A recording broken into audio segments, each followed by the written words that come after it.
Welcome back to the Stoop football fans. It's your boy Lolo. I'm here with Spawny Mark, of course, on a beautiful Brooklyn day. It is gorgeous for late December. I still don't know how to dress. I'm like actually sitting outside sweating. You're gonna get sick like that, man. I am gonna get sick. Well, you know who else is getting sick? The rest of the league is getting sick with Arsenal. We are about to do our weekend recap of week 17. Match week 17. Even though most teams haven't played 17. No, matches, you guys haven't. We haven't.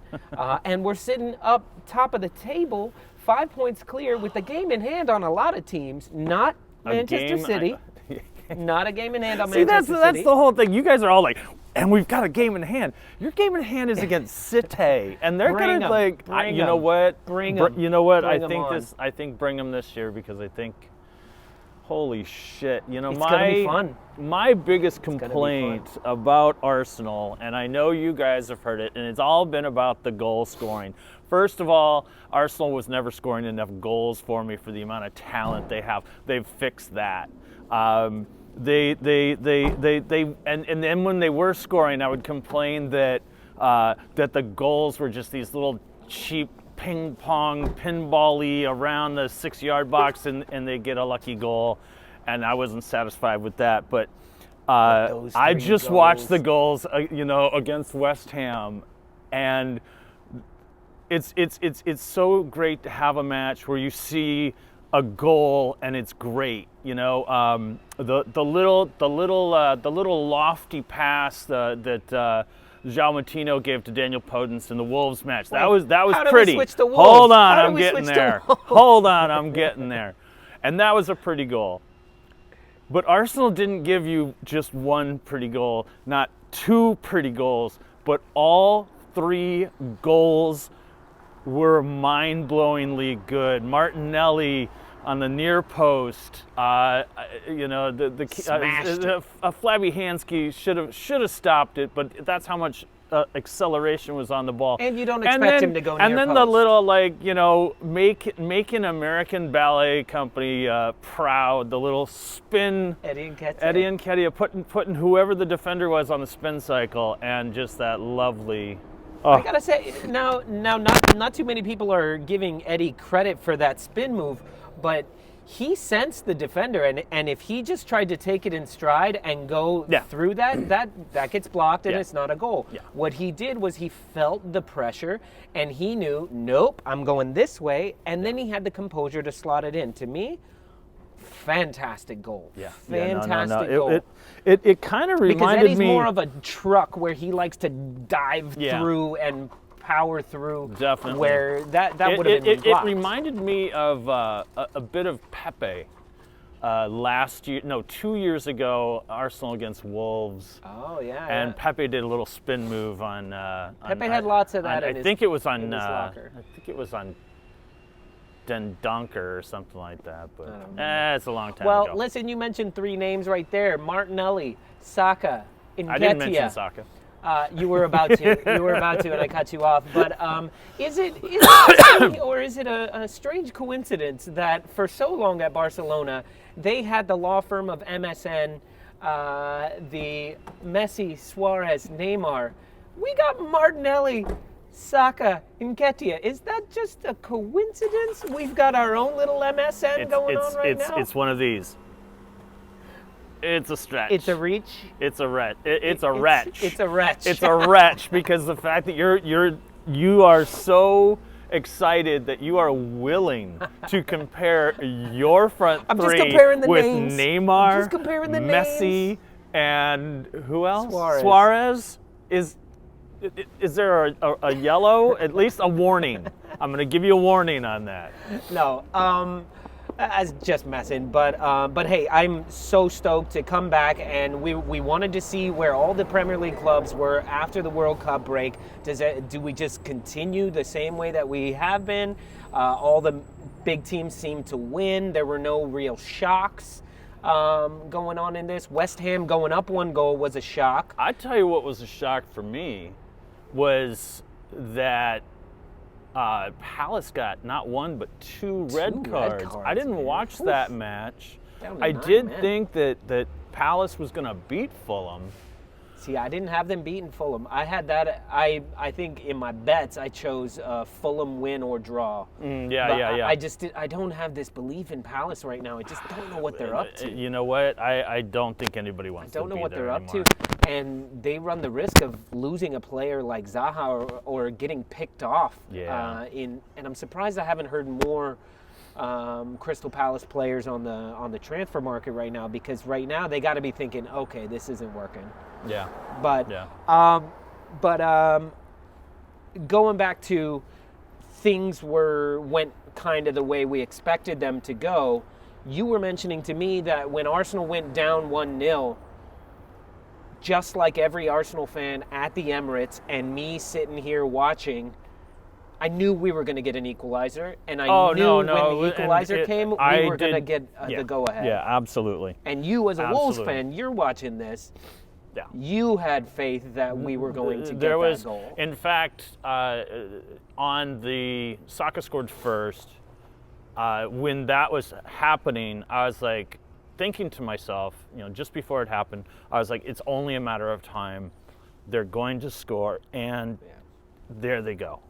Yeah. It was just there's no doubt that this team is going to do what they're going to do, especially against teams that look as lost as West Ham. Yeah. They looked lost. Yeah, Remember when we were singing the praises of Souček and Soufal? For the masterful stealing from the Czech Republic. Yeah. And now it's like they just And then they went and added Skamaka. They added Cornet. Skamaka's hurt. I know. And I don't know why Cornet out, can't see the pitch. He's hurt as well, I believe. So crazy things going on. But even going in down 1 goal, we dominated the first half. We just couldn't find the back of the net. Yeah. And so I knew, just continue that. Yeah. Just continue that. And we will, towards the end of the match as well, that's where our youth, they don't get as tired as the other team will get. Yeah. And for sure. and that one-touch passing just morally destroys other teams. Yeah. So enough about the Arsenal. Let's go on to let's make our way down the table a little bit. And let me just say, Manchester City beat Leeds United 3-1. Not really anything of a surprise there, except that Erling Haaland didn't score 5, and I think he was taking it easy. Score 5. Grealish had 3 field goals. He did have 5 dives. 5 dives and 3 field goals. That's 9 points. Yeah. 3 field goals. He's doing all right there. But let me just say, for some reason, as an Arsenal fan, City do not scare me the way Newcastle United scare me. Newcastle United, they just score goals, and they don't give up goals. I know Arsenal's top of the table, and I don't want to offend you, my friend, but Newcastle is in better form than you guys. I mean, it's only 2 points, but I don't know when the last time Newcastle has lost. Yeah, I think they're on like a 6-game winning streak or something like that. Yeah, something like that. But the thing is, they came out of the gate. I think they had a penalty within the first 3 minutes. Yeah. 3 or 4 minutes Chris or so. Wood, yeah. But that was from just flying out of the gate and charging into the box and making something happen. And then you get individual brilliance from Miguel Almiron, who is having the season of his life. He's so good. And then Joel Eddie Linton Howe, even getting Eddie back in. Howe has done so much for that offense. I agree with you that they might be in better form, but what's saving Arsenal right now is a mentality. I feel like we're becoming this mentality monster that we've talked about of Liverpool in the City and City in the past, where it's this, we're not going to lose. We may not play fantastic. We may not get every goal that we should have, but we're not going to lose. And as opposed to Newcastle, who's going out going, let's try to get 8. Let's just play. Let's try to get 8 goals today. Yeah, that's the crazy thing, about a Newcastle is just that the goals can come from, just like at Arsenal, the goals can come from everywhere, and they have a shiny toy. that is waiting to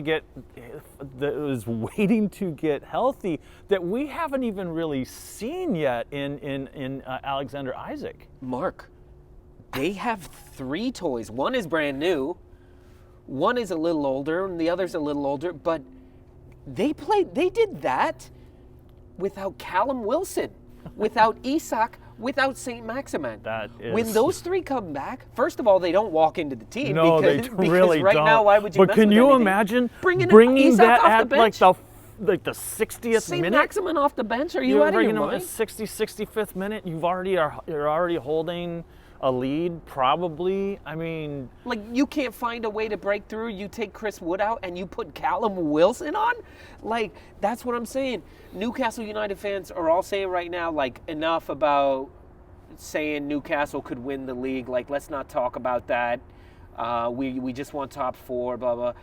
I'm just saying, if Arsenal takes their foot off the gas, if City slips up the way they slip up, we still got to play each other. You know, all of us got to play each other. And Newcastle is just winning. Yep. And could they beat Arsenal? Absolutely. Could they beat City? Absolutely. Yeah. But what's more likely is a draw on those days. 2-2 draw, something like that. Even though Newcastle's been very good defensively, Kieran Trippier is one of the best fantasy players you can have right now. Yeah, he's usually good for an assist and a clean sheet. Not only that, but I want to say that Trippier has been named man of the match in almost all of their victories. And I told you when they picked him up, it's not just going to be his defending that does it. It's not going to be his amazing free kicks. It's not going to be his amazing crosses. It's his leadership on the pitch. He went away from dirty Spurs and learned how to win. Mm-hmm. Yeah. At Atletico Madrid. Yeah. And he came back a different player, a changed man, where his leadership on the pitch, where you ask any Newcastle player, and if they were handed the Man of the Match trophy, and they would hand it over to Kieran. There you go. It's like a little bride. They'd be like, that's not on me. That's not on me. He makes all this happen. Yeah, I mean, last year, Newcastle, they were in relegation. They fight their way out of that, and they get Trippier to help them do that. And one of the things that I said last year is like, what a damn shame that Trippier is injured, because he injured like after 2 or 3 matches, right? Yeah. But look at them there. They are absolutely flying, and I don't feel like they're one injury away from that not happening. I even feel if Almiron gets injured or is out for a couple matches, we're right in line with St. Maximin being healthy, with Isak coming back. Not that they all play the same positions, but you start moving players around. And what Eddie Howe has done with Joe Linton becomes a man that can plug all these holes. Yeah. And even if you needed him to play CDM or something that where he was playing, very, very kind of like in very that, versatile. kind of in that vein of that you want to plug and play players, everywhere. Unfortunately, sometimes that doesn't work. Leeds United yesterday put Brendan Aronson? Yeah, they put Brendan Aronson as a striker, and he looked lost. Yeah, it's not the right spot It for was him. It wasn't a good look at all. No, he's a good number 10, I think, but not a number 9. You need Rodrigo to be firing there. They need something else. And to me, actually, looking at another team, Chelsea, who unfortunately Reece James went down again with an injury. That was See heartbreaking. that. I'm sorry. Nobody look, likes to see that. We give Najee a lot of shit about Chelsea, and for good reason. A lot of people don't like Chelsea, or maybe for no good reason they don't like Chelsea. But I gotta say, Reece James, he is my favorite player on that squad, and it sucks because he's so good and he's so fun to watch, even off the ball, and to see him go off, and he knew that he was not happy. This might be the season. I hope not. I hope not I hope either. He pulled himself off early enough to be like, I think he's going to end up having to have Well, surgery, because it's that same knee that has kept him out of so many matches. Yeah. Deep into last season, Yeah. he was injured with that knee.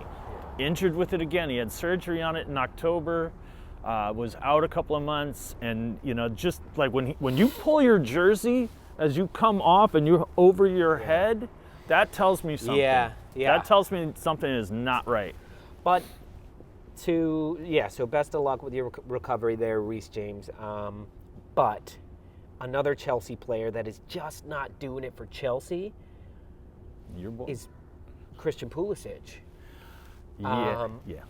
But I feel like if he was at Leeds United, he could be doing some damage. Right now, it's just there's too many other. Right now, it's too confusing in the middle with Pulisic, Mason Mount, Raheem Sterling. Like who's doing what, and they kind of get in each other's way. Reece James really helped streamline that. Yeah. But then when Reece James fell off, then you're back to more of a traditional. Right. Azpilicueta, as good as he is, he's not Reece James, and he's not that forward-playing fullback like Reece James.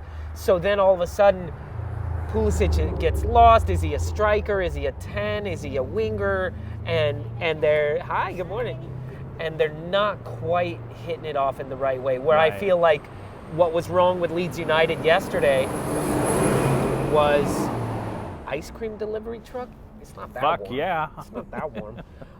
What's wrong with Leeds United was the center of the park. They had no control in the center, and Aronson was over here running around. Like, if a player like that could give them a bit more structure in the center, not to mention the American connection in there. That's just something I'm saying. Right. When he's not, you see how well Pulisic plays with the U.S. men's national team because he is more of the focal point. Yeah, and I watching Pulisic in that match, I think he's hurting a little bit more than he might be letting on.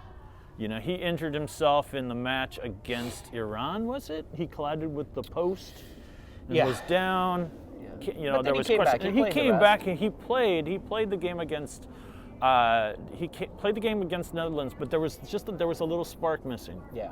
And I think that he's still kind of fighting through some sort of injury. But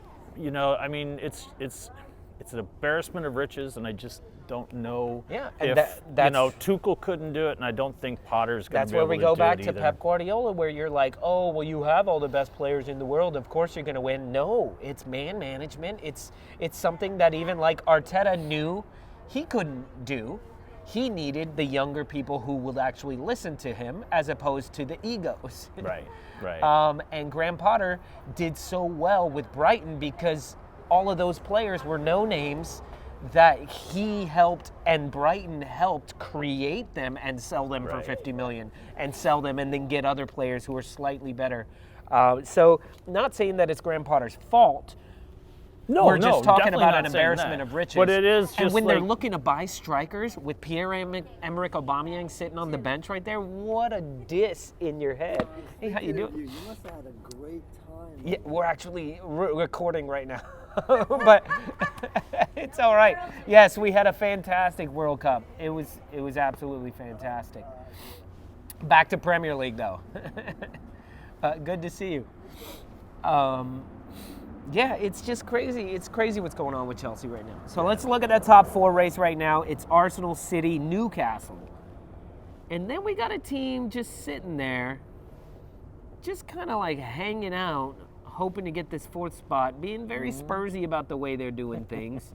You're gonna say Spursy. I'm gonna say resilient because they did what a team that wants to be in the top four. They did what you're supposed to do, and that's you just don't say die. You don't say die. And hats off to him going down 2-0 and then coming back in that way, and they could have won it. I'm just saying that you hate Spurs. No. I mean, yes, but in this top four race, you look at Liverpool, they're getting better. You look at Man United, they're getting better. You look at who else is right there? Brighton is doing all right. Leicester is getting better. Not that they're going to really push up there, but as you come through these, like, you got to beat Brentford. You got to beat Brentford. I know Manchester United didn't, but Manchester United has been on a different level since those first 4 or 5 matches that really were a disaster. But they got rid of Ronaldo. They've got more team spirit. They've got Rashford is playing like Mbappe. Casemiro has been fantastic for them since he got on form. Lisandro Martinez. So, like, Manchester United, I don't see them losing a ton of matches coming through the back half of the season. So, except for the next Tottenham. Yes, we'll talk about that in a little bit. But Tottenham need to be very, very careful right now. You can't just sit back and be like, oh, a goal will come, because then something happens and you give up a goal, and now you're down. You can't wait till you're down to start playing. And so as Spurs fans must be very, very frustrated, because you know you have a better team than Brentford. You know, man for man, manager for manager, you have a better team than Brentford. Why are you down why do you wait till you're down 2-0 to start playing? So I'm just saying, if they want to sit back, they're not going to catch Newcastle, they're not going to catch City, and they're not going to catch us.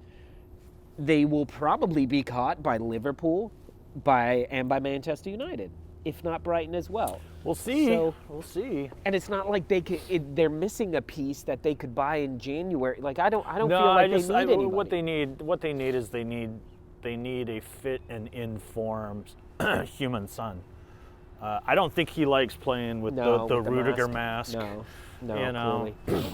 I think it impedes his vision. You kind of saw it a little bit in the World Cup, and you definitely saw it in the match against Brentford, where his passes were just a little bit off. Yeah, and you got to think, he's like, a little when bit you're off looking, here and he's a little bit off there. Yeah, you don't have your full field of, even if it's just this tiny bit. There's a bit of peripheral that is lost with a mask like that, for sure. Hopefully he sheds it soon, because it's been about what, a month and a half. He doesn't have to. But maybe he'll get a smaller one.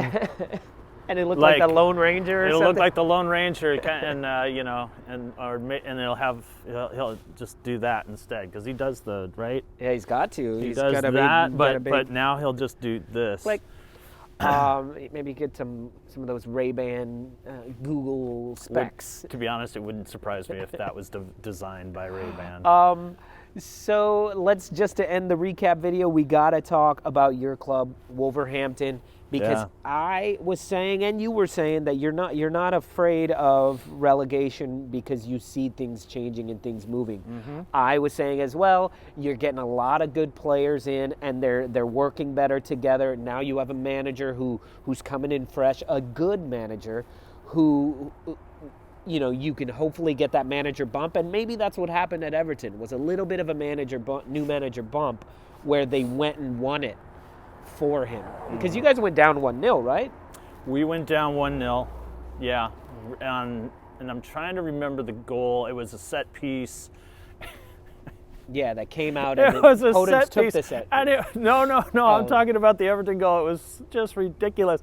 So it's the set piece. It goes to Yeri Mina, who's like 6'5", and who's manning him but Hugo Bueno, who's like 5'9", 5'10", and Mina just pushes him to the ground and gets the header.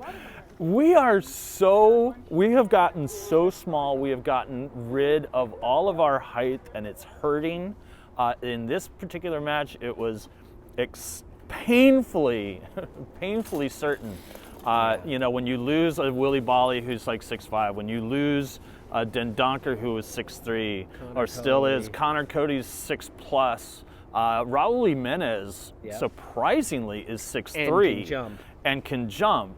And all of that, not for set pieces, because we scored on a set piece for the first time all season, as well as Everton, but there's a reason for that. You know, I should be happy with the 3 points, because that pushes us to the top of the table, top of the relegation table. And there's a lot to be happy about. There's a lot of things that are coming in the future. Mateus Kunis is coming from a former club of J-Lo, because that's what I'm going to call him now because I can't pronounce his name. But we were out toughed.